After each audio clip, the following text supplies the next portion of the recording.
Wamukelekile kumsitho wembasa yamafama amanina eqhutywa yiJoe Gqabi Economic Development Agency ngentsebenziswano no-ABSA kunye noStandard Bank.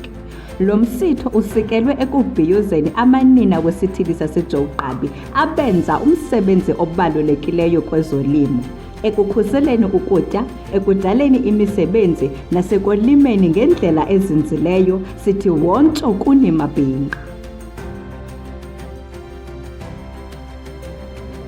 Siyavuyisana nawo bonke amafama amanina akhankanyiweyo naphumeleleyo kwezi ndidi zolimo zilandelayo: mixed farming, agro-processing, livestock kunye ne-women-led cooperatives. Sivuyisana nomphumeleli ogqwesileyo kwezolimo nge-crop production.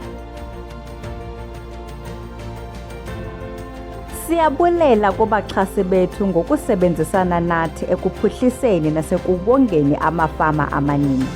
Igalelo lenu likhuthaza ukukhula okuqhubekayo namathuba olimo kwabasetyhini kwisithili sethu iJoe Gqabi.